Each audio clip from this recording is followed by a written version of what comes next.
Welcome back to another segment. And I thought it'd be interesting maybe to talk a little bit about financial literacy. I just recently did a segment on South Dakota Public Broadcasting. It was all of 9 minutes, right? I can't say a whole lot of anything in 9 minutes, but it got me interested in maybe talking about that. And I think um, I probably should explain that I have not been a proponent of financial literacy. Now, by that, this is what I mean. And you can look this up on some of my columns um, on the website. But oftentimes there's this sense, this money script that, well, what we need is more information. What we need is to teach our kids and adults about how to handle money. That if we did that, everything would be okay. And therefore, we need more information. And by and large, studies will show, and I have a CFP acquaintance in California that I talk about, where he works with underprivileged populations a lot, and told me not too many years ago that the financial literacy efforts that he made have largely failed. So we haven't seen a lot of ROI societally, if that's a word, around literacy, teaching financial literacy. Well, why? Well, my position has been and remains that teaching financial literacy can be like teaching dieting or teaching calories. That most folks, if you ask 10 people, how important is diet and exercise? I'm going to guess 9 are going to say important. How many actually practice good dietary measures and exercise the 45 minutes per time, at least 3 times a week? Probably 2 out of 10. So I think it's the same thing with money. You know, how many people out of every 10 would say that you need to spend less and save more? That your outgo certainly shouldn't be above your income. And I think 9 out of 10 would probably say that's true. How many people actually do that? And actually statistics show that maybe about 3 out of 10. It could be closer to 2 out of 10, but certainly 3 out of 10 Americans actually have been able to save more than $1,000. So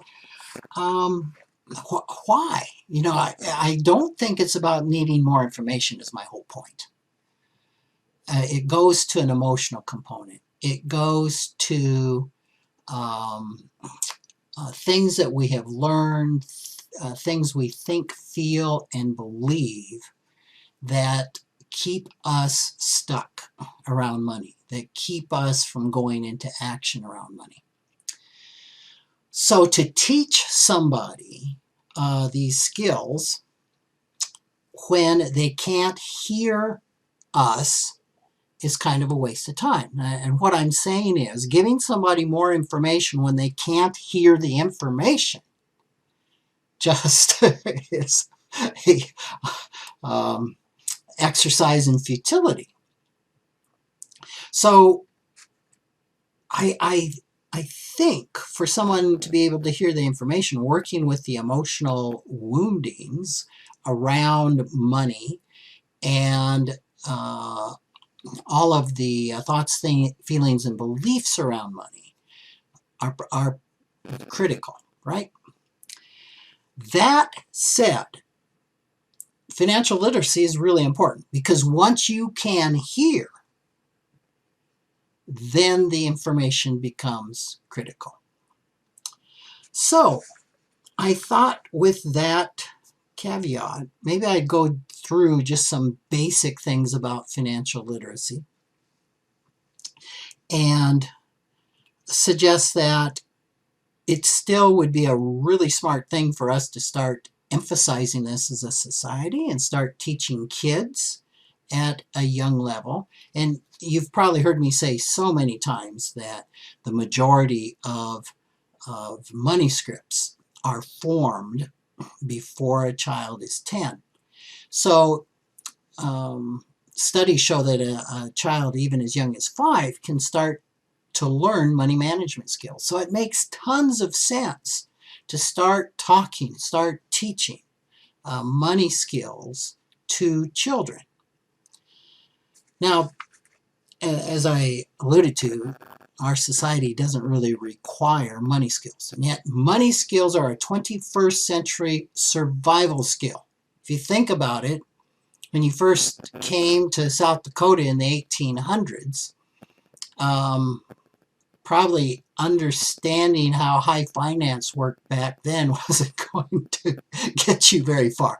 You know, you better know how to build a sod house, put together a stagecoach, take care of animals, know how to farm, know how to make clothes. Those skills were survival skills. But today, it's all changed.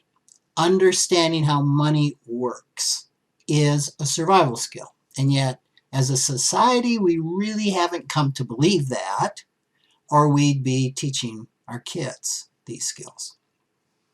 So, in South Dakota, you are required to take either a personal finance or economics course to graduate, but you can choose between one or the other.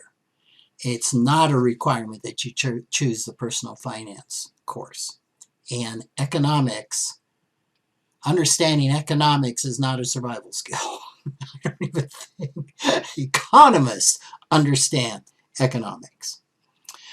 So there is a time that a financial literacy course is required by the state. You know when that is? When you have filed for bankruptcy. Yeah. When you filed for bankruptcy, you've got to take some financial education before the bankruptcy is discharged. Now, this is really well intentioned, but I think it comes a little bit late. The 15% of the American population is insolvent.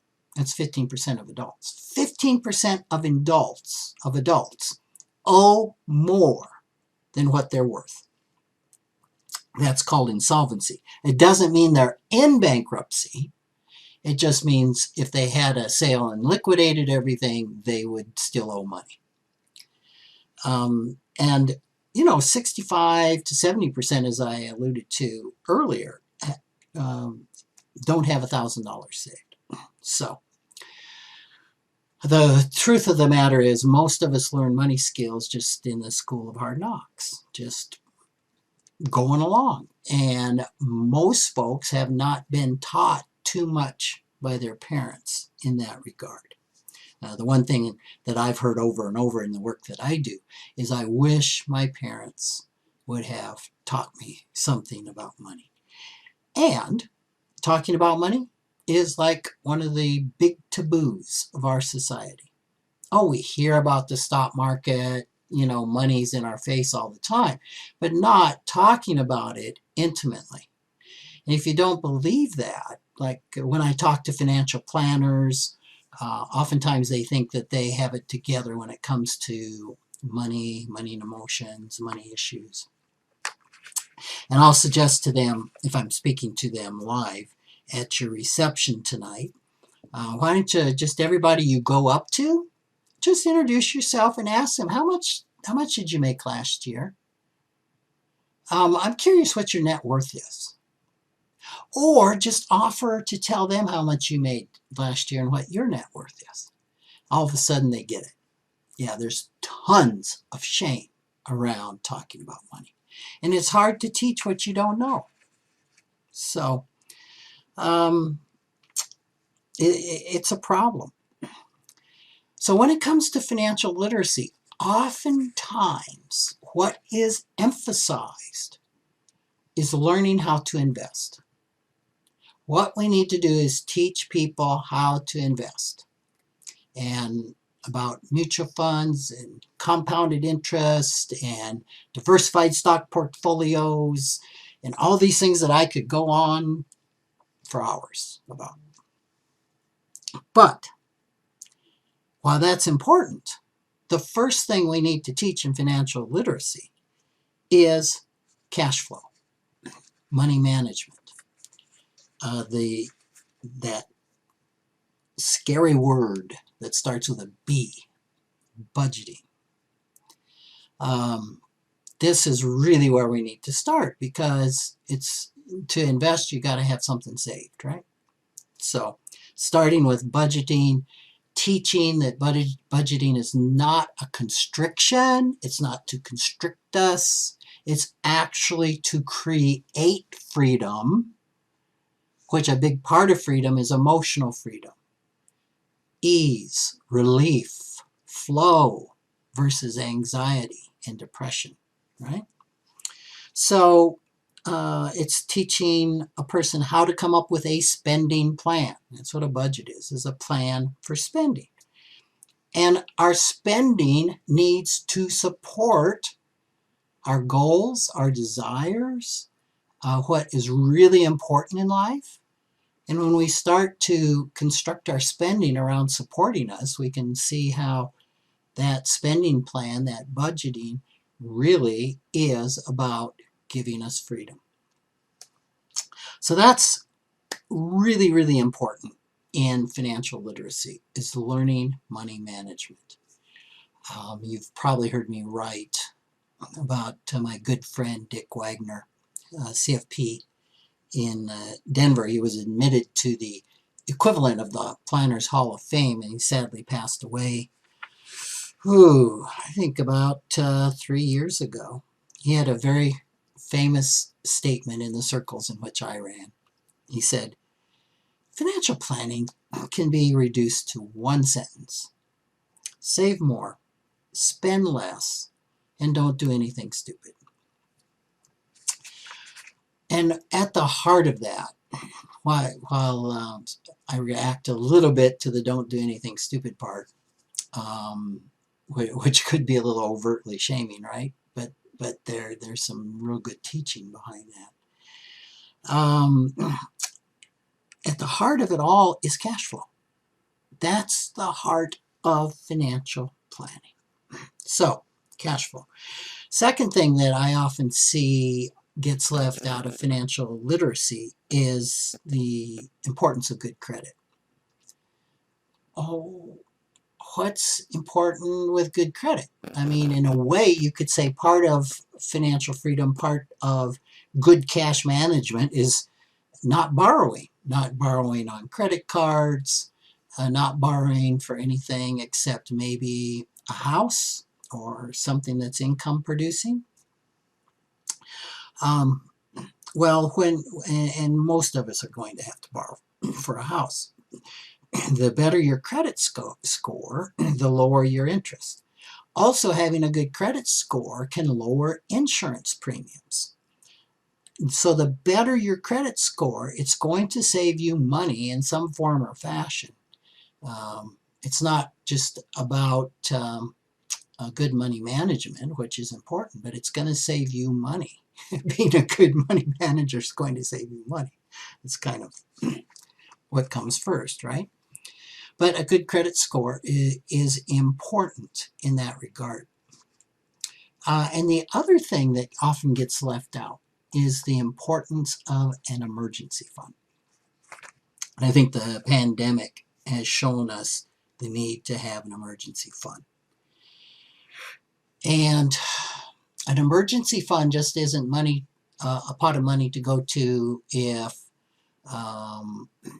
you hurt yourself and you got to pay the medical deductible, or you've got to make a repair on your house or your car or something of that sort. Those really aren't emergencies in the context of them being unexpected. We don't know the timing of those things, but we know they'll happen, right? What we don't necessarily know will happen would be to lose a job in some form or fashion. But that's when the emergency fund is so important. You know, losing your job due to an unforeseen and unimaginable pandemic. I mean, who plans for that? So emergency funds become terribly important. So I talked about the importance of starting financial literacy when a child is young. And it's so important that we start teaching children how to save, how to spend, how to protect their assets, and the importance of paying taxes. You might think you wouldn't have to highlight that, but there's so many folks that I've been told by tax preparers actually that there's a lot of folks that filing a tax return means they get money. I think it's around 47% of the adult population in the US don't pay taxes. Now, not all of them get credits and things, but many of them equate filing a return with getting money. So when it comes around that they start making enough to where they have to give money, it's almost a shock to the system. And many times they'll just choose not to file the tax return. And of course, I know providers that are continually having to scramble to pay their sales tax. Maybe it's a housekeeper, maybe it's a massage therapist or someone. Not setting aside a portion of every check to pay those taxes is pretty common. And the one thing that you don't want to not pay are sales tax and especially FICA taxes on employees. So teaching kids how important this is, it can go a long way. Also, when going and shopping with your kids, and I can remember back with my kids who are, I don't have a teenager anymore as of yesterday. They're both in their 20s. And it would appear to me that they're relatively good money managers. And I cannot take all the credit for that. In fact, I think there are times I was wondering how this was going to turn out. But I do remember a couple of things. I remember grappling with an allowance. Do I tie the allowance to chores or do I not tie the allowance to chores? And I think initially I tied the allowance to chores. And that was a mistake. Because my kids had no need for money at that time, right? You know, if you make your bed, I'll give you $5 a week. Or if you do the help with the dishwasher, and they're kind of like, why do I care? I think I would rather not do the chore because the money's meaningless. So I would suggest don't tie an allowance to the chores and just say the chore is part of being a member of the family. But to give them an allowance to use that money for whatever they want. And I would take my kids shopping. I think the place in Rapid City is called Motive Parts. It's not there anymore. They had a big toy section, and we'd go in and they'd look at toys. And I remember at some time, I think I was giving them $5 a week maybe. They'd go and maybe they'd spend all their $5. And the next week we'd go and they wouldn't have anything, or there might be a toy that costs more, and they started getting the idea, oh, to get that one, I've got to save. I've got to not purchase some. And then they would start learning a little bit about comparison shopping, and maybe they'd buy the one that's cheaper and the thing would break before we got home. And so they learned about, oh, there's a trade-off between price and value. And so, and there were times that they would make a purchase and I could see what was coming, but it was really important for me to not not interject my opinion and to help them learn, because this is very, very inexpensive learning, right? Better to be making terrible decisions when you're 6, 7, 8 years old with your allowance money than when you're 18 or 20 years old or even older. So giving them the space to fail is really, really important. It's a wonderful lesson. So we need to give our kids the gift of money to manage. We need to give them the gift of being able to make mistakes. And it's also important not to rescue the child when they run out of money. When they've spent it all, and maybe they would like a loan. Now, I don't know, maybe you could make a loan and help them learn what interest is and that they've got to pay back more than they borrowed from you. In that case, I guess if you're in control of the income, you can definitely deduct it from next week's allowance. But the key is not to make it a gift, not to bail them out and rescue them. Help them to learn that when the money runs out, the money's gone, because typically you don't go to your employer when you've run out of money for the month and say, can you spot me a paycheck against next month? So don't rescue your child. And I think if we just did those things, it goes a long way to helping a child learn those basic skills. And then when you take them shopping with you, you can help make that a time of learning. Maybe help them understand when you're looking at a product and you're looking at another product and you decide to put one back, why did you put that back? Value, price, what's your thinking? And just verbalizing this as you're shopping can be extremely helpful to kids. I can imagine that some kids aren't going to really care a lot. They're going to be wanting to play in the shopping cart more. But at some point in time, there's that teaching moment. There will be that age where they will be engaged. And I think helping them shop with their money for things they are interested in will go a long, long way to giving them those money skills. So that's what's coming up for me around financial literacy. So do I wish we taught that in schools? Absolutely. The closest thing we have is the Junior Achievement Program, and I believe that's nationwide.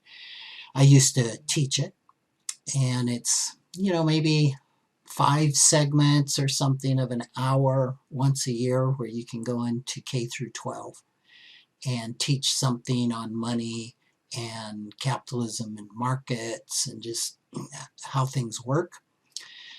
But it's just such a shame that we don't have a required course on how money works K through 12.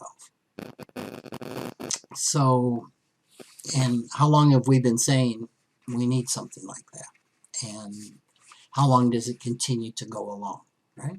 Without any change. So that's what we can do for our kids. And I think that can provide a foundation even in adults when it would be helpful to really, really know what to do, to have that foundation. And then if a person isn't doing it, it's still going to require some financial therapy to understand, What's going on inside? Where's the resistances? What are the internal players that are keeping me stuck or keeping me sabotaging myself and doing things that are not in my financial best interest? So a little longer segment than normal, but hopefully there's something that has been useful. And if you have any questions or a segment brings up a question, feel free to drop me an email at rick@rickkaler.com, and maybe it's something that will inspire me to actually do a segment on or answer. So, all right, take care and look forward to being with you next time.